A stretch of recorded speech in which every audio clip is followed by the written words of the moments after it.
साचे दरबार की जय। श्री परम ज्ञानेश्वर महादेव की जय। श्री जगद्गुरु आदि शंकराचार्य महाराज की जय। श्री परमहंस दयाल जी महाराज की जय। मृणंगले निवासी भगवान की जय। श्रृणंगल बिहारी महाराज की जय।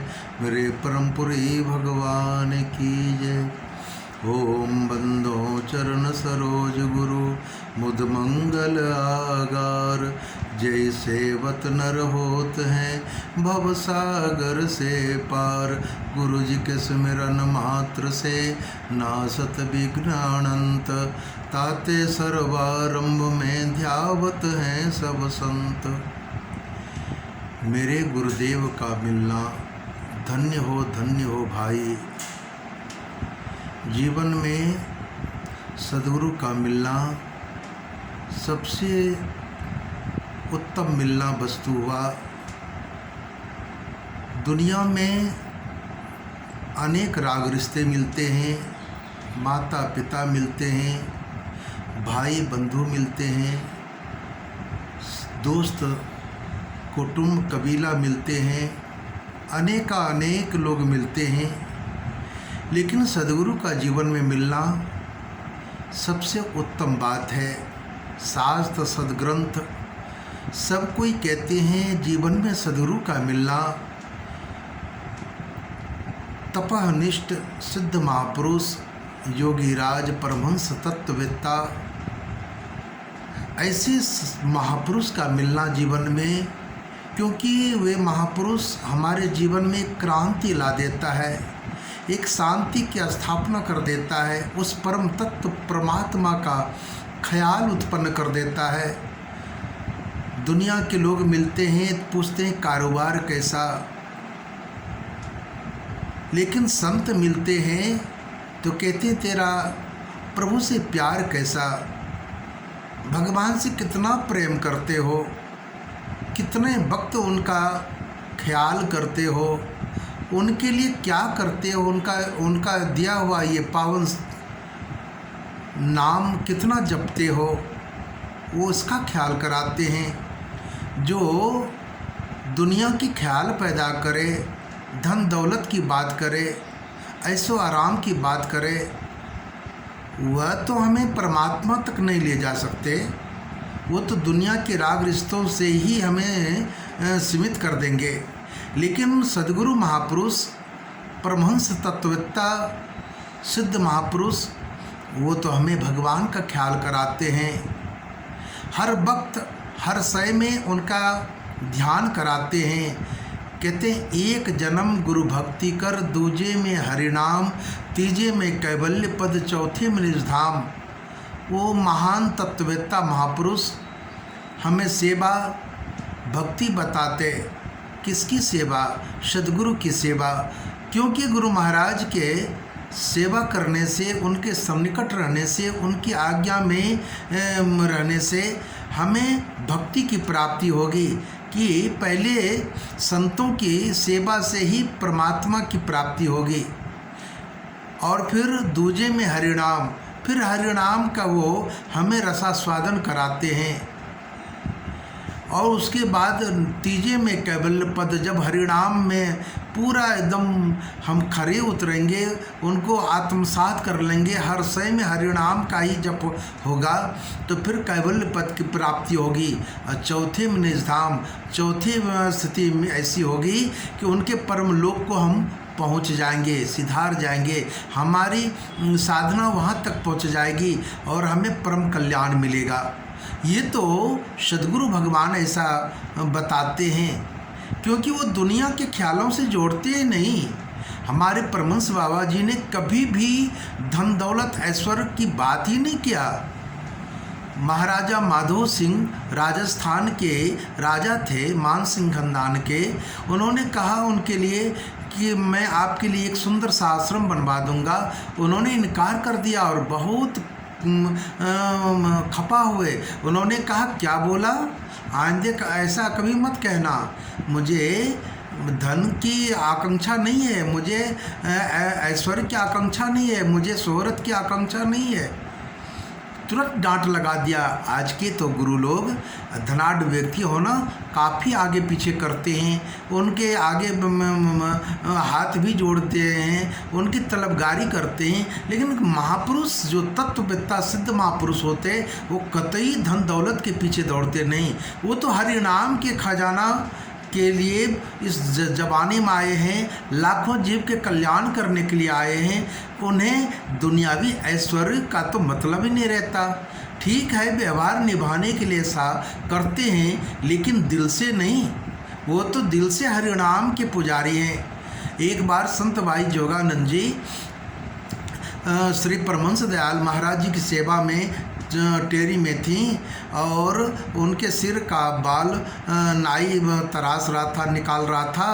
तो उन्होंने कहा, बेटी ये बाल और ये नख फेंकना मत, इसको एक गड्ढे में डाल दो और उस जगह एक चबूतरा बना दो। ये दुनिया के लोग आते हैं, धन चाहिए, वैभव चाहिए, ऐशो आराम चाहिए, संतान चाहिए, दुनिया के ख्यालात लेकर आते मेरे पास। इनको मत आने देना। पूछना क्या बात है, महाराज जी से क्यों मिलना चाहते हो? अपने कहेंगे। अगर दुनिया की ख्यालात होगी तो इनको कहना वो नख बाल से मांग लें, इनकी मुराद वहीं से पूरा होगी। मेरे पास तो आत्म लाभ पाने करने के लिए, आत्मज्ञान प्राप्ति करने के लिए जो जिज्ञासु हों उनको ही लाना, और उन्हीं को बुलाते थे।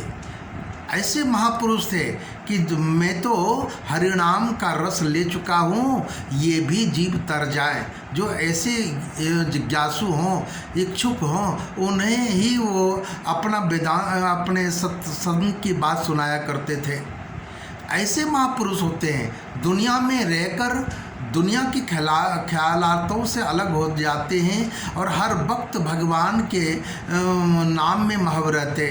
जो सदगुरु से महामंत्र मिला है उनके ख्यालों में डूबे रहते और लाखों जीवों का उद्धार करने के लिए इस धराधाम पर वो आते हैं। जगतारण कारण अवतार जगत में गुरु जी ने है लीना।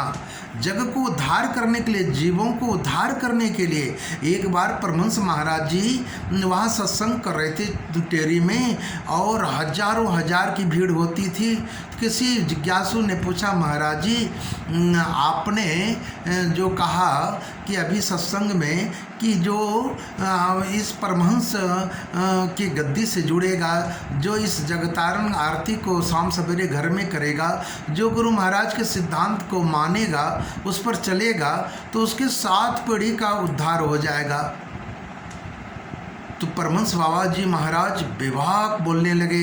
कहा, बेटे मैं तुम्हारी टेरी में इतना तप कर दिया हूँ, इतना तप कर दिया हूँ, यहाँ के लोगों की क्या कहते हो? यहाँ के कुत्ते भी और पशु पक्षी भी मरेंगे तो बैकुंठ को जाएंगे। ये मेरा दावा है, मेरी प्रतिज्ञा है।